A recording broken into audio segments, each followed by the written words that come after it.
What is up, guys? It's DD again, and I got a little treat for you today. I actually battled Elo on his stream earlier today. I think it was like an hour and a half ago, and he was asking for a standard battle, and then I just accepted, and he was like, okay, or I challenged. I don't know, whatever terminology you want to use. Anyways, I battled Elo, and yeah, it was pretty fun. It was a good battle. I think yeah, I brought a standard team because that was the tier. And I didn't really have a team plan, so I kind of just brought some things that I thought would work well together. I mostly based it around Staraptor and Jolteon with the volt-turning core of the team.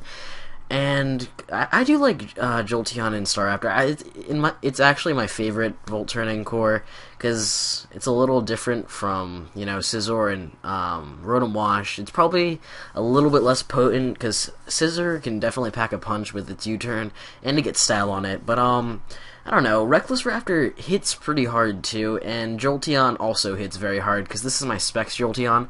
And as you can see, I also have some other stuff. I've got Terrakion, I've got Hydreigon, and I've got Bronzong. You'll see what they do later. And he's got an offensive rain team with Azumarill. That thing really scared me because a choice-banded Aquajet would do a lot to anything on my team, really. But here I'm going to lead off with Jolteon, just expecting him to want to get his rain up, because why wouldn't he want to get his rain up? I mean, he's a rain team. I mean, I thought that was pretty obvious, and here he's just gonna switch out. So now I'm thinking he might not be a defensive Politoed. He may be Specs or something. So yeah, I'm just gonna Volt Switch out and hit that Virizion. The Virizion, I'm guessing, is probably his best thing to take a Volt Switch since it resists it, and he might have some special defense investment. But now I'm just gonna go into Staraptor. I'm actually gonna double edge here because I thought he might want to switch into his Zapdos, predicting the Brave Bird, because I thought the Brave Bird was pretty obvious, and I thought he might want to preserve this thing for later, but a double edge does end up killing, which kind of surprised me. I didn't think it would kill, and I was kind of upset that I did that. But now he's going to go into his Azumarill, and I was really predicting the Aquajet here, and he obviously knew that I would predict that and go into Hydreigon, but I decided Bronzong would be the better switch because I knew that Hydreigon would take a lot from a waterfall if he decided to go for it. And yeah, even a resisted hit, because Hydreigon's not the bulkiest thing in the world. But here I'm just going to set up rocks while he goes into Politoed, and I'm going to set up the light screen, because as you can see, I don't have lefties, I have light clay, so this is my dual screening Bronzong. And yeah, I set up the light screen first just so I can take the Scalds better, and he actually gets a burn, and that really sucked, because this thing really walls his Latios, or it would be able to take hits for days from Latios. But yeah, now I set up the light screen, I set up the Reflect, so now you really can't do anything to him because I have the Gyro Ball. So now he's going to Toxic on the switch, which was a great play by him because obviously I had nothing else to do, and catching something on the switch with the Toxics was good. And now he's going to Protect, and he basically wants to see what I'm locked into, because he sees I don't have an item, so I'm probably choiced. And here I'm going to go for as you can see, I went for the Draco there, and that is going to kill this Politoed, this defensive Politoed, because this is actually Specs Hydreigon, which really caught him off guard. I mean, Specs Hydreigon really can KO like anything. Anything that's not a Steel type. Or name Blissey, or Chansey for that fact, I guess. But anyways, I kill that Politoed straight off, which is great, because now he can't do his Toxic stalling shenanigans, and he's actually going to go into his Tornadus now. And, oh yeah, sorry, my computer was low on batteries when I was recording, so, yeah, and now I'm going to go into Rachi, because I know I can take a Hurricane for a fact, and, yeah, and I have the light screen up, so I'm going to be taking that really well, and I'm going to start Iron Heading, hit this thing just to break his subs. This is actually a Scarf Rachi. This is, Oliver's set, I believe, just without Fire Punch, because he ran this in the PMP tournament a little while back, and I was like, alright, I should have one, and then, yeah, I did. It's just a little bit different, it doesn't have Fire Punch. Like I was saying earlier, but he's gonna Hurricane, see that's doing nothing, so he knows he has to switch out, and I'm going to just keep on going for the Iron Head. I kind of wanted to predict a switch out here, but I really didn't have much I could go into to like directly threaten him. I mean, I could have gone to Bronzong, but then he would just be able to waterfall me, and I already have both my screens up, so I wouldn't be doing anything. But now he's going to predict my switch out into Bronzong, and I know that I went out to Bronzong last time, so I can't go back into it, because he's obviously going to predict that. So I end up going into Hydreigon, because I doubt he's going to Ice Punch, and even with the Reflect up, I'm going to take a lot from that. I mean, That's the reason I didn't switch it in before to resist the Aqua Jet, because I would still be taking a lot. And now he's just gonna have to sack his Tornadus because nothing on his team really wants to take a Draco, or can take a Draco for that matter. I mean, not even his defensive Polito could, so nothing else is really gonna be able to.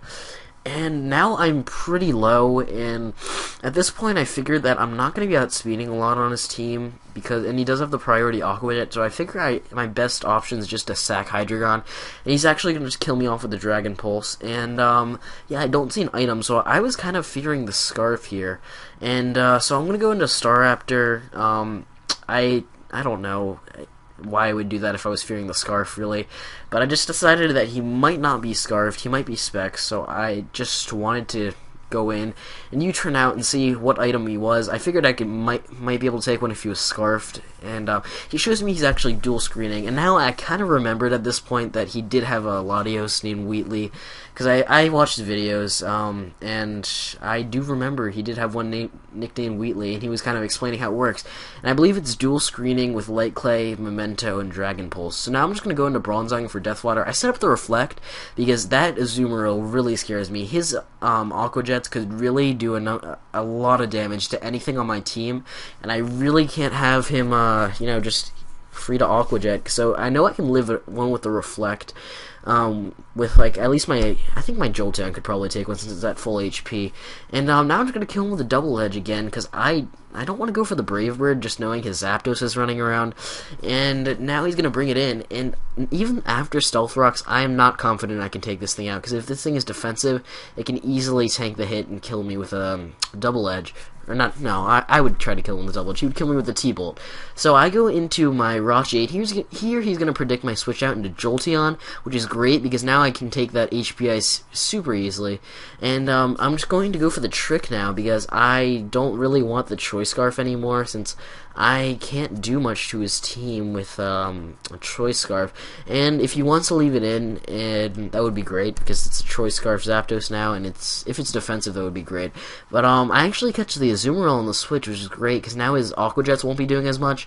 And I just decided to T-Wave him because I really don't want this thing running around with the Choice Scarf. Waterfalling everything pretty much, and surprisingly I outsped him there. I don't know how I outsped him, but yeah, now that he's paralyzed, I'm going to be able to just I leave my Rachi in here for Death Fodder, kind of just hoping he would kill me or get a crit or something because because now he stalls out the turns on my Reflect, so if he decides to switch out here, go into Zapdos as fodder, and just start Aqua Jetting thing, I would be in a lot of trouble, I think. But here he's just going to decide to leave it in. I think this was kind of a misplay, because had he switched out and come back in and started Aqua Jetting, he could have easily, if he got a crit on Jolteon, he might have been able to take out the rest of my team. I don't know if Terrakion would be able to live one, because it's a Azumarill, and it has huge power, stab, and it's in the rain, so I don't know. If he had his Choice Band, he might have been able to just clean up the rest of my team with Aqua Jet. I might be overestimating Azumarill, but I don't know. I feel like that would be the better play, because his Zapdos can't do much to me. But anyways, I'm just going to take his Zapdos out with the T-Bolt, and that will be good game. Yeah, I was kind of pretty happy when he accepted my challenge, because I don't know, I've never battled anyone really big, and this was really the first big person that I've ever battled. Yeah. So, if you enjoyed, make sure you leave a like, and leave a comment. I love to read them. And thanks for watching. See you later, guys.